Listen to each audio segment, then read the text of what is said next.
Yeah, how you going? Welcome to the show. Oh, you know what? I didn't investigate the joke today, did I? But it's been one of those days where I'm still trying to get myself adjusted, see if I can get myself put onto the Logies. Why can't the entertainment world allow those who are doing the YouTube? We have all these videos being done on Saturday nights. We have the funniest home videos. Now, the funniest home videos, a majority of them are those who get hurt. Now, it's funny how, when you think about it, the companies that should be sponsoring that show should be the insurance companies. But the insurance companies come on when the kids' shows come on. You know, when you look at one of those ads, they tell you you're insured in case something goes wrong. Why do they say that you're insured? To ensure that something goes right with your money because it's been paid out to someone who's nowhere near you up in Queensland. Although the insurance company is worldwide, so an event happened in Mexico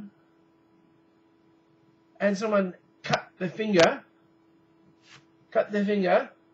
while working on a fence in Mexico, decides to sue the insurance company or the companies for the paying all his bills, and they're affiliated with my insurance company, and my insurance company will pay for his bills. Hey, go to the Mexican. Had Mexican lately? Tortillas. Food. Now tonight, I missed out on My Kitchen Rules, so I have to watch the replay. But how many food shows do we have to have before they say there's a glut of food shows? My Kitchen Rules, MasterChef, Ready Steady Cook. There's a daytime show on 10. There's a cooking show on SBS. MasterChef Chef Junior, MasterChef Professionals. Now, when you think about it, they're talking about food that we drink, that we eat, that we can do with. Now, they do try and promote all those things that we don't normally eat, but we will eat eventually. Let's talk about the cow, or even the kangaroo. How much of the kangaroo does the Aboriginals... I can't say Aboriginals eat because we're all Australian. Any Aussies would eat. There's the tail. I reckon it tastes like a bit like chicken. Then there's the feet, the eyes. I don't know what a kangaroo's brain would look like. It'd be rather small because they've only got a small head. It'd be like throwing down picking up what's the name and catching it in your mouth. Very much to it. I'm not sure what it tastes like. I'm not sure whether they actually cook kangaroo brains. But there's all these other things that they say we can eat that we don't eat, but they increase the amount of food that we should be eating to cater for the farmers and all those businesses that rely on you buying that food. Now, I'm still waiting for the day we actually go to Mars and find out, in preparation for us to go to Mars, that the rover and whoever else went up there to Mars planted some seeds. Now, what seeds would proliferate the Mars for us to be able to land on it and live on it? Grass? A bug? Now, they say that when you go to the moon or any of these planets, they say that it's desolate. There's nothing there.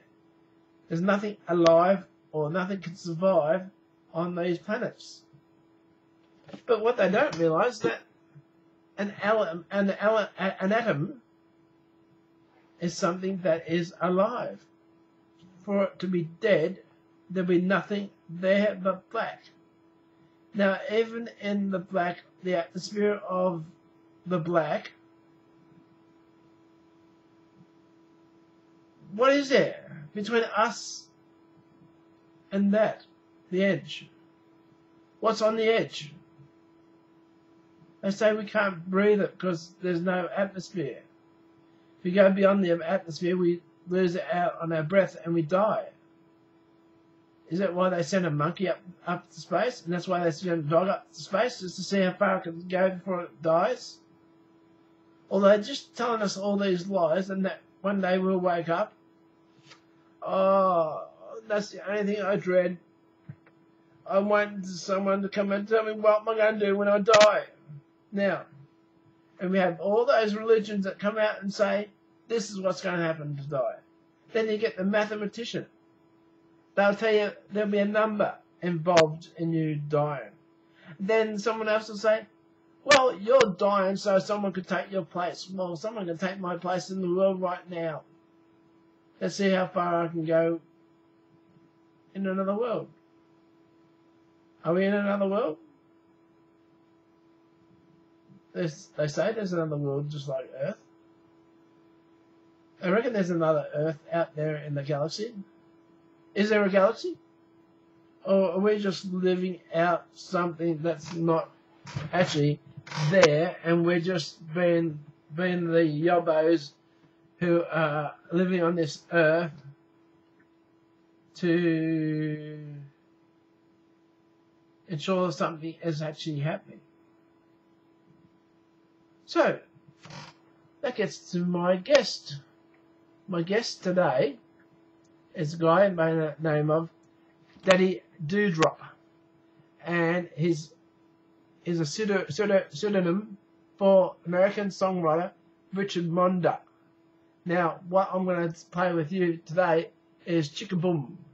So here's Daddy Dewdrop and Chickaboom. Here we go. I had a crazy dream about a chick in a black bikini. Oh, she looked so good, she couldn't be real. She must be a magic genie. But when she disappeared around the corner, all I saw were 3 doors and the top of her bikini.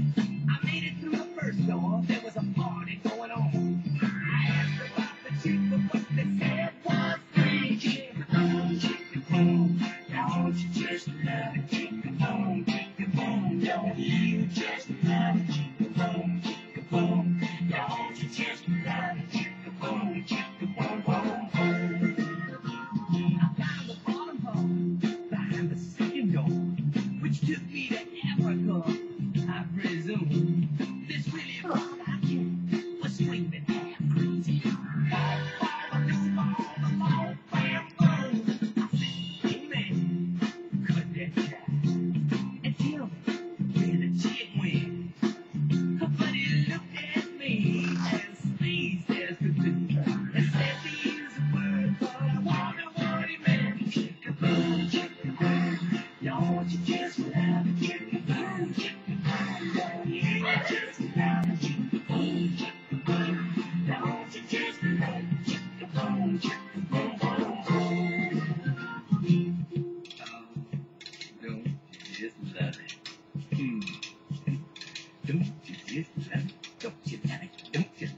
Oh yeah, don't you love it?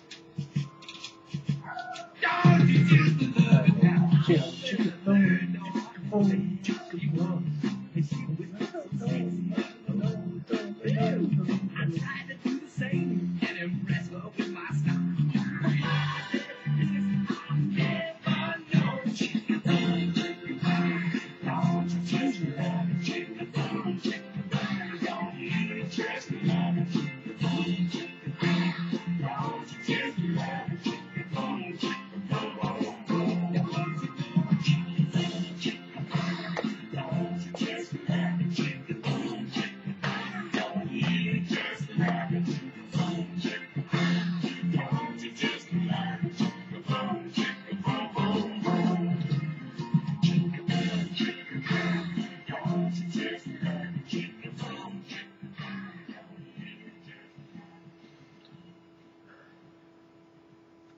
Thank you, Daddy Dewdrop. It's like almost Daddy Do-Right.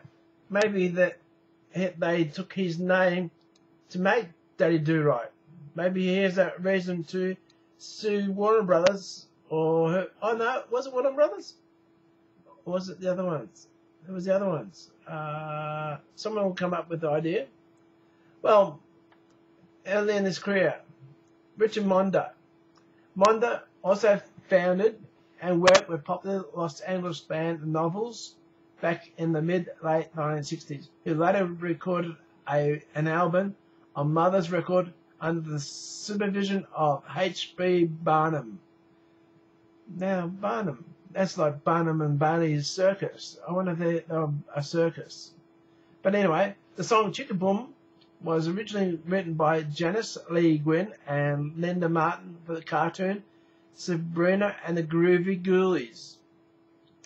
Monda put together a backup band of studio musicians, including Tom Hensley, who later became the musical director of Neil Diamond, and Butch Rivera, who later became a member of the group Redbone and recorded a version of the song retitled Chicka Boom. Don't You Just Love It? The tune was distributed by Sunflower Records, became a top 10 hit in the United States, peaking on the Billboard's pop singles charts number 9, 1971, number 3 on the Cashbox. After the success of Chicka Boom, Monda released a full album novelty-based tunes, including Chicka Boom, which was followed by a second single, Fox Huntin', The March of the White Corpuscles. However, none of these releases charted. Well, Monda went on to write hits for artists such as Ringo Starr, Kenny Rogers. Oh, here we go. Monda recorded under other names during the 1970s include Lou Janis, an album entitled Ordovus. He later recorded and released the song Nanu, Nanu, I Want to Get Funky With You. Oh, that's a shame. This is my show. From 1978, which was meant to capitalize the catchphrase of the character Mork and Mindy. Well, that's Daddy Dewdrop, and that's his biography. Now, something, we're supposed to have the joke of the day. Well, I'll do a story of the day. Going back in the past. Now, I was in the Navy, and what they used to do is used to have a security patrol. Now, the night I started at 4 o'clock in the afternoon, and I was given a vehicle to drive. Now, this was a Holden HX 202 Ute. Now, some of those people who are still in the Navy will remember the old Holden Utes they used to use with the Navy. Now, it was a manual, gear stick levered manual car. Now, it had already had 50,000 Ks on it or more. No, it was miles. It might have been my Ks because it was the 70s, 80s. Yes, it might have been Ks. But anyway, I was driving it up the hill and it got stuck in first and wouldn't come out at first. So they said to me, roll it down into the motor pool. So I rolled it down to the motor pool and changed it for a brand new Nissan Navara. Now, my drive on my security patrol for the night took me from 4 o'clock to 12 o'clock. Now, this is in an 8-hour period. Now, think about this. All right, I've got a brand new car, Navara. It's only got 100 kilometers on it because that's how far I took to drive it to get to where it is. My first security patrol was with a young fella. Now, we were driving around the base trying to dodge all the rabbits. Now, on HMS Albatross, they have suicide rabbits where they sort of go, bing, straight out front of the car, and you've got to dodge them. Now, I come to this straight, and there's 3 rabbits on the side, and I thought, I'll go as slow as I can without hitting any of these rabbits. Now, this rabbit went straight across just as I went ahead, and next thing I was hearing this, and I looked out on the road. What had happened, it had actually got caught under the rear wheel of its tail and had to pull its tail out from its back. So it was crawling on its rear hind legs.